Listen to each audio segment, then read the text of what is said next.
사랑하는 성도 여러분, 우리의 신앙의 여정 가운데 때로는 이 하나님의 말씀이 잘 들리지 않을 때가 있다는 것입니다. 그런 시간이 짧지 않고 길게 느껴질 때가 있죠. 그럴 때는 기도해도 하나님 응답하지 않으시는 것 같고, 마치 나의 삶의 반경에 사방이 막혀 있는 것과 같은, 그래서 그 가운데 나 홀로 하나님께서 내버려 둔 것은 아닌가, 영적인 외로움이 느껴질 때가 있다는 것입니다. 그럴 때 우리는 자연스럽게 이렇게 하나님을 향해 질문하게 됩니다. 하나님, 왜 우리에게 아무런 말씀을 하지 않으십니까? 혹시라도 우리가 하나님 앞에 무슨 잘못을 했습니까? 질문하며 하나님 앞에 항변하기도 한다는 것입니다. 그런 모습 가운데 성경은 이런 과정을 이 하나님의 침묵이라고 표현하기도 합니다. 하나님께서 침묵 가운데 우리를 내버려 두는 것이 아니라 우리를 위한 준비의 시간이라고 이야기하는데요. 우리를 어떤 사람으로 준비시키시는가, 그 모든 공통점은 우리의 믿음을 자라나게 하기 위함이라는 거예요. 하나님을 믿기는 믿는데 더 신뢰하는, 더 끈끈한 믿음의 소유자로 우리 하나님께서 우리를 이끌어가는 과정이라고 말할 수 있습니다. 그런 의미에서 오늘 말씀의 주인공 아브람도 동일하다는 거예요. 아브람도 역시나 하나님의 침묵이라고 하는 긴 시간을 경험하게 되었다는 거예요. 그 침묵 기간 가운데 아브람은 무엇을 느꼈을까요? 동시에 하나님은 그 침묵을 통해 아브람이 무엇을 배웠으면 좋았을까? 오늘 말씀을 통해 한번 생각해 보려고 합니다.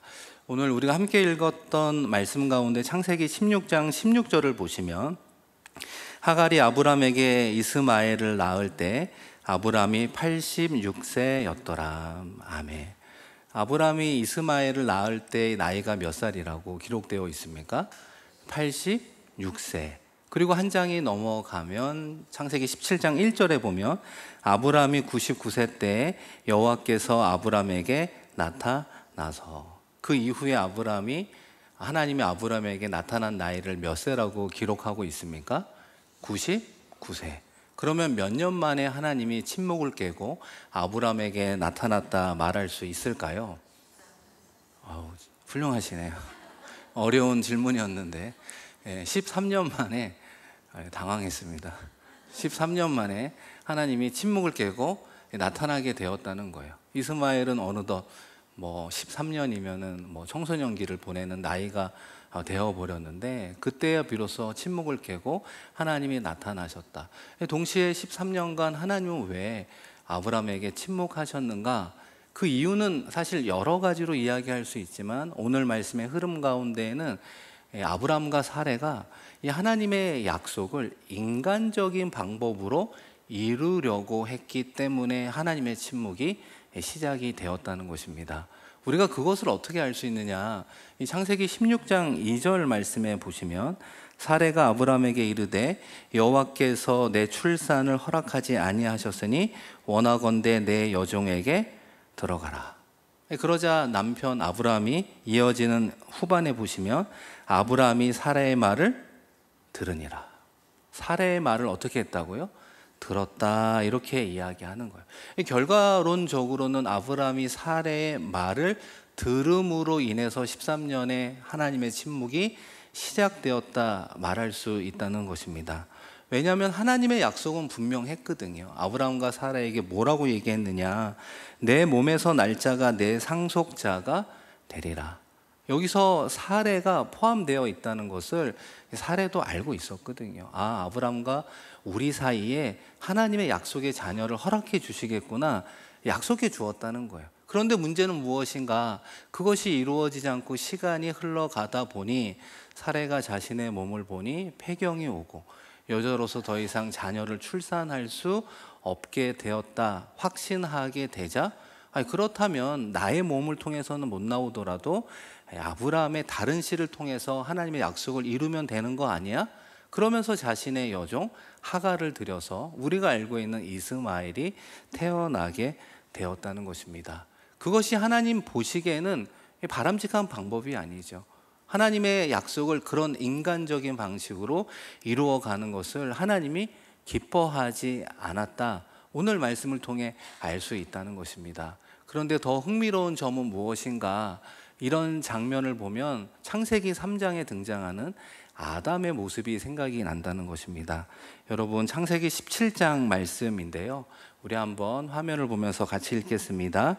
아담에게 이르시되 내가 내 아내의 말을 듣고 내가 먹지 말라 한 나무의 열매를 먹었은즉. 아담도 역시나 하와의 말을 어떻게 했다고요? 들었다라는 동일한 단어가 쓰여지고 있다는 것입니다. 그러니까 아담과 아브라함의 공통적인 우는 무엇인가? 하나님의 말씀보다 사람들의 말을 더 신뢰했다 말할 수 있습니다. 우리말의 격언 가운데 여자 말을 들으면 잠을 자다가도 무엇이 생긴다고요? 떡이 생깁니까? 여자의 말 혹은 아내의 말을 들으면 좋은 일이 생깁니까? 안 생깁니까? 우리 장로님 생기나요? 우리 나장로님 생기나요? 말씀을 못 하시네. 아내분이 무서우시군요. 저도 개인적인 경험을 비춰보면 좋은 일이 생기더라고요. 뭐 진리라고는 할 수 없지만 격언치고는 상당히 유효하다. 살면 살수록 느끼는 대목 아니겠습니까? 그런데 오늘 말씀은 무엇을 하나 이야기하느냐? 일상에서 그럴 수도 있지만 지금 하나님의 약속이라고 하는 그 말씀 앞에는 사람의 말이 우선이 아니라 누구의 약속이 우선이라고요? 하나님의 약속이 우선이었고 그 말을 신뢰해야 되는데 그 말을 신뢰하지 못함으로 말미암아 그 아브람과 아담의 신앙의 방향이 사실은 엉뚱한 곳으로 흘러가게 되면서 그들이 하나님의 침묵을 경험하게 되었다는 것입니다. 생각해보면 우리도 아브람처럼 신앙의 합리화를 따르려고 할 때가 있다는 것입니다. 공통적으로 언제일까요? 하나님의 응답이 더딜 때, 정말 열심히 기도하고 금식 기도하고 새벽에 나와 또 수요일 날 나와서 열심히 기도하는데 하나님의 응답이 더딜 때 우리는 어떤 생각을 하게 되는가? 하나님도 이 정도는 괜찮다고 하시겠지. 기도했는데 하나님의 아무런 반응이 없어? 그럼 이건 하나님이 허락하신 일이야. 해도 돼. 약속은 좋은데 현실은 다르잖아. 이제 약속을 기다리지 말고 현실에 맞게끔 살아가자. 우리는 스스로 합리화하며 나아가는 우를 범할 수 있다는 것입니다. 하나님의 때, 하나님의 약속, 하나님의 방법을 기다리기보다는 내가 맞이하는 상황과 판단을 결정하려고 하는 태도, 하나님의 약속보다는 내 현실 속에 느끼는 감정과 주변의 조언 위에 판단하려고 하는 태도, 그 모든 것은 결국 신앙의 우를 범하는 방향으로 이끌어가고 있었다는 것입니다. 우리가 한번 아브라함의 입장이 되어서 그 13년 동안 아브라함이 어떤 생활을 했을까요? 물론 하갈을 통해 낳은 아들 이스마엘이지만 얼마나 예뻤겠습니까? 10여 년을 아들과 함께 요즘으로 하면 운동도 하고 산책도 하고 등산도 하고 겨울이 되면 목욕도 가고 얼마나 행복한 시간을 보냈겠습니까? 그러나 영적 신앙을 갖고 있었던 아브라함의 마음속에는 마음 깊은 곳에 찜찜함이 있었다는 거죠. 이건 하나님이 기뻐하지 않으셨던 방법인 것 같아. 왜 그럴까요? 한 해, 두 해, 시간이 흐를수록 예전과 같이 하나님께서 우리와 함께하지 않으시는 것 같아요. 왜 하나님께서 이렇게 침묵하시지? 그 현실적 결론은 하나님의 약속을 인간적 방법으로 행한 것 아니야? 라는 결론에 도달하게 된다는 것입니다.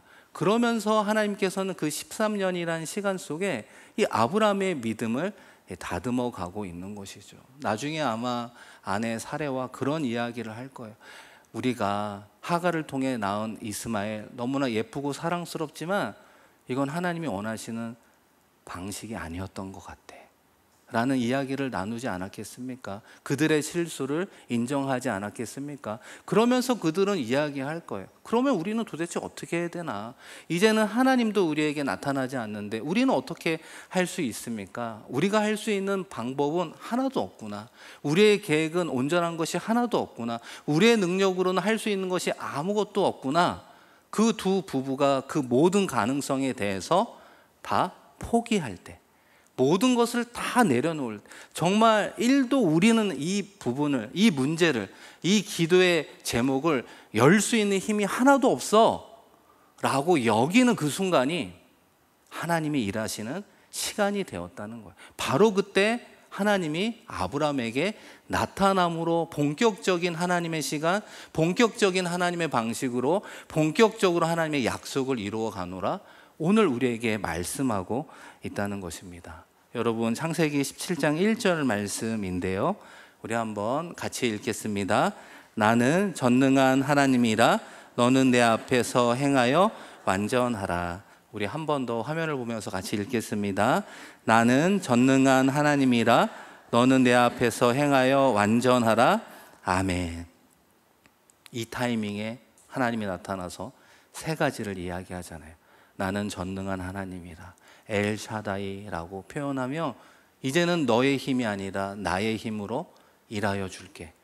사라의 태가 다친 것처럼 보이지만 그 태를 열어 정말 하나님의 약속의 자녀를 낳게 해줄게. 나는 전능한 하나님이야. 이제부터는 전능한 하나님의 시간이 임했어. 첫 번째로 하나님 스스로를 아브라함에게 소개하고 있다는 것입니다. 그러면서 아브라함에게 뭐라고 이야기합니까? 너는 내 앞에서 행하여. 두 번째로 너는 내 앞에서 행동하라 라고 하는 뜻은 어떤 의미를 가지고 있습니까? 내 앞에서 행하다 라고 하는 건 항상 나를 의식하며 살아라. 이제는 전능한 하나님이 너와 함께하고 있음을 항상 의식하며 살아라 말씀하고 있습니다. 그리고 마지막으로 완전하라 라고 이야기하는 것이죠. 흠이 없는 삶, 우리가 생각하기에 흠결이 없는 삶이 아니라 여기서 말하는 완전하라 라고 하는 건 하나님에 대한 신뢰를 전적인 신뢰 가운데 믿으며 살아가라. 다시 한번 전적인 신뢰를, 굳건한 믿음을 다시 한번 아브라함에게 요구하고 있다는 것입니다. 사랑하는 성도 여러분, 하나님께서는 왜 아브라함에게 그리고 저와 여러분에게 짧게 혹은 길게 이 침묵의 시간을 허락하는가? 이 영적인 암흑기와 같은 것을 왜 경험하게 하시는가? 그것은 우리를 버려두는 것이 아니라 하나님께서 우리를 믿음의 사람으로 키워가고 있다는 것입니다. 그러기 위해서는 우리가 반드시 죽음을 통과해야 되는 것입니다. 예수 그리스도가 갈보리 언덕에서 십자가에 죽으신 것처럼 우리의 자아가 죽는 경험이 있어야 된다는 거예요. 그럴 때 우리의 믿음이 살아나는 것입니다. 우리가 영적으로 죽지 않으면, 우리가 자아가 죽지 않으면 하나님께서는 우리를 통해 일할 수 없다니까요. 우리가 살아있는 한 하나님은 일할 수 없습니다. 우리가 죽을 때 비로소 예수가 살고 예수님을 통한 하나님의 역사가 이루어지게 되는 거예요. 그래서 우리를 죽는 그 과정을 아브라함을 통해서는 침묵의 시간이라고 말씀하고 있다는 것입니다. 오늘 말씀과 동일한 경험을 했던 선지자 한 명이 있습니다. 이 하박국 선지자라고 말할 수 있는데요, 이 하박국이라고 하는 말씀을 나중에 쭉 읽어보면 남유다 멸망하는 직전에 이 하박국 선지서가 쓰여지게 되었거든요. 1장에 보면 하박국이 하나님께 항변해요. 아니 어떻게 하나님의 택하신 백성, 이 유다 백성들을 이방인들로 하여금 공격을 당해 멸망시키려 하십니까? 라고 하는 질문으로부터 1장이 시작이 된다는 것입니다. 결과적으로 하나님의 하박국에게 무엇을 알려주느냐? 남유다의 멸망은 이루어지는 거야. 다시 멸망하고 일정 시간이 지나서 하나님께서 이스라엘을 새롭게 할 거야 라고 하는 것을 알려주게 됩니다. 그러면 하박국 선지자의 입장에서는 어떤 말씀으로 와 닿을까요? 멸망하지만 하나님께서는 일정 시간이 지나면 새롭게 하실 거야. 이 약속과 이 성취라고 하는 것을 주게 된다는 것입니다.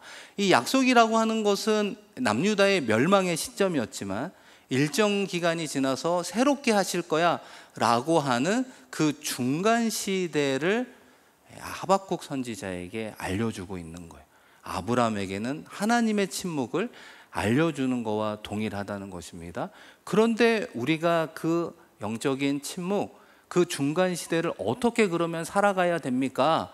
하박국 선지자의 이야기에 하나님께서 이렇게 대답을 하신다는 거예요. 여러분, 하박국 2장 4절 말씀인데요, 같이 한번 읽겠습니다. 의인은 그의 믿음으로 말미암아 살리라. 아멘. 의인은 무엇으로 산다고요? 의인은 무엇으로 산다고요? 믿음으로 사는 줄로 믿습니다. 믿음으로 승리하는 줄로 믿습니다. 오직 의인은 믿음으로 산다는 거예요. 그 믿음이라고 하는 것은 중간 시대를 살아가는 힘이 되어야 한다는 거예요. 그 믿음이라고 하는 것은 하나님의 침묵 가운데 나의 영적 자아는 죽고 내 안에 예수가 사는 삶을 실행할 수 있는 하나님 보시기에 기준이 되는 그 믿음과 신뢰가 우리 가운데 있느냐, 그럴 때 하나님께서는 그 중간 시대를 넘어, 그 침묵을 넘어 성취하는 시기에는 그 놀라움을 경험하게 하리라 약속해 주었다는 거예요. 여러분, 그 말씀이 하박국 2장 14절 말씀인데요, 한번 같이 읽겠습니다. 이는 물이 바다를 덮음같이 여호와의 영광을 인정하는 것이 세상에 가득하리라. 아멘.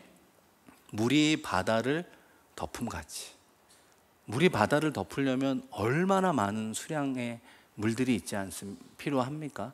그런데 그렇게 많은 수량들이 여호와의 영광을 인정하는 모습처럼 세상 도처에 가득하리라 말씀하고 있다는 거예요. 아브라함을 통해, 그리고 저와 여러분을 통해 이루어 주시는 하나님의 응답의 열매들이 세상 온 땅에 가득하리라. 성취하는 그날에는 하나님의 놀라운 역사를 보리라 우리에게 말씀하고 있다는 것입니다. 저는 말씀을 준비하면서 제가 오래전에 꿈꿨던 꿈이 하나 있었습니다. 신대원을 들어가기 전에 꿈을 꾸게 되었는데요, 그때 어떤 꿈이었냐면, 제가 어느 분의 안내를 받고 이렇게 강대상에서 설교를 하는 꿈을 꾸게 되었습니다. 그런데 그 공간은 이 중예예배실보다 크고, 어떻게 보면 대예배실보다 큰 곳에서 제가 안내를 받고 설교를 하는 꿈을 꾸게 되었는데요, 그때 성도님들이 가득 찬 성도님들이 다 오셨어요. 2층에도 가득 차고. 그래서 먼 뒤에 있는 성도님들의 얼굴은 보이지 않아서 어떻게 표현하죠? 우리가 동그라미만 막 이렇게 표현하는 이런 모습을 꿈에 본 적이 있습니다. 안 믿으시는 표정이네요. 제가 꿈을 꿨다고요. 그 꿈을 24, 5년 전에 꾸게 된 거예요. 근데 지금도 그 꿈은 기억이 납니다. 물론 그 꿈이 이루어졌을까요? 안 이루어졌을까요? 뭐라고요? 저는 이루어질 거라고 믿습니다. 하나님께서 주신 약속은 25년 전이라는 거예요. 그러나 언제 이루어질지 모르는 그 성취의 때는 30년 후인지 40년 후인지 알 수 없지만, 이 중간 시대를 제가 어떠한 사람으로 살아가면 이루어 주신다고요?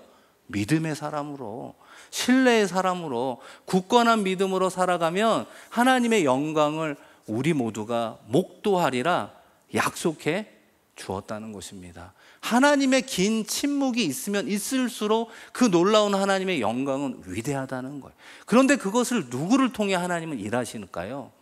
아브라함을 통해 일하신다는 것입니다. 하박국을 통해 일하신다는 것입니다. 사도 바울을 통해 일하신다는 겁니다. 루터를 통해 일하고 있다는 것입니다. 칼빈을 통해 일하고 있다는 것입니다. 그리고 마지막으로 누구를 통해 일하신다고요? 누구를 통해 일하신다고요? 나를 통해 일하고 계신 줄로 믿습니다. 그래서 그 나를 통해 이루시는 하나님의 응답의 열매들이 마치 바다가 덮음같이 그 놀라운 영광을 보게 되리라 하나님께서 우리에게 말씀해 주고 있다는 것입니다. 여러분, 그것이 꿈꾸는 자 삶이 아닐까요? 그것이 비전이 있는 삶의 모습 아닐까요? 그것이 내일의 희망이 있는 사람 아닐까요? 그런 꿈과 비전과 희망이 있는 삶은 우리의 인생을 다르게 이끌어 가고 있다는 것이죠. 하나님께서 이루실 그 방향으로 우리의 발걸음을 인도해 가신다는 것입니다. 사랑하는 성도 여러분, 아브라함의 이 경우 어떻게 하나님께서 그 영광을 경험하게 하셨습니까? 창세기 21장 1절 말씀인데요, 우리 한번 같이 읽겠습니다. 여호와께서 말씀하신 대로 사라를 돌보셨고 여호와께서 말씀하신 대로 사라에게 행하셨으므로 아멘. 어떤 말씀이 반복되고 있죠? 말씀하신 대로, 또 한 번 말씀하신 대로 이제는 하나님이 일하셔서 그 닫힌 태를 열고 그 아들 이삭을 낳게 했다는 것입니다. 그렇죠. 그러자 사라가 고백합니다. 이어지는 7절 후반에 보시면 아브라함의 노경에 내가 아들을 낳아도다. 하나님의 말씀대로 정말 불가능을 가능케 하는 일을 경험하게 하셨다는 거예요. 사랑하는 성도 여러분, 하나님께서 우리를 언제 부르실지 우리는 알 수 없는 인생을 살아가지만 우리의 신앙의 여정 가운데 아브람처럼 우리도 불가능을 가능케 하는 이 하나님의 약속을 성취하는 그 놀라운 열매를 경험해야 되는 것 아닙니까? 그 가운데 무엇이 필요하다고요? 믿음이 필요하다는 믿음. 흔들리지 않는 절대의 믿음을 소유하며 나아갈 때 하나님 허락해 주신다는 거예요.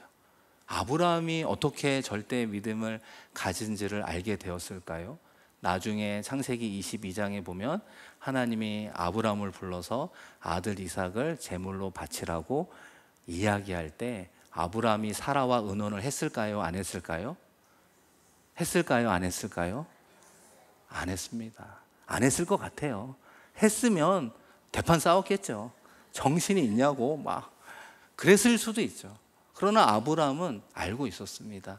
상의하지 않고 나아갔지만 하나님께서 이 아들 이삭을 받으시고 히브리서 말씀에 의하면 다시 부활시켜 주실 그 엘샤다이 전능하신 하나님을 100% 신뢰하노라 고백하며 그 길을 걸어가게 되었다는 것입니다. 사랑하는 성도 여러분, 우리의 삶의 자리에 이미 포기해버린 우리의 기도의 제목이 있을 수 있죠. 오래전에 꿈꿨지만 잊어버린 꿈, 오래전에 내려놓았던 나의 비전들이 있을 수도 있습니다. 그러나 그것은 죽은 것이 아니라 하나님께서 그런 침묵을 통해 다시 한번 우리의 믿음을 향상시키고 하나님께서 보시기에 인정할 만한 믿음의 소유자가 될 때 그 죽은 것을 살아내는, 그 죽은 것을 부활시켜 영광을 경험하게 하실 것입니다. 우리가 믿는 하나님 살아 역사하시는 분인 줄로 믿습니다. 다시 한번 그 믿음을 가지고 여러분이 내려놓았던 그 모든 기도의 제목들, 꿈과 비전과 희망들을 하나님 앞에 올려드림으로 하나님께서 하나님의 때 하나님의 방식으로 응답해 주시는 모든 것을 충만히 경험하는 저와 여러분 되기를 축원합니다.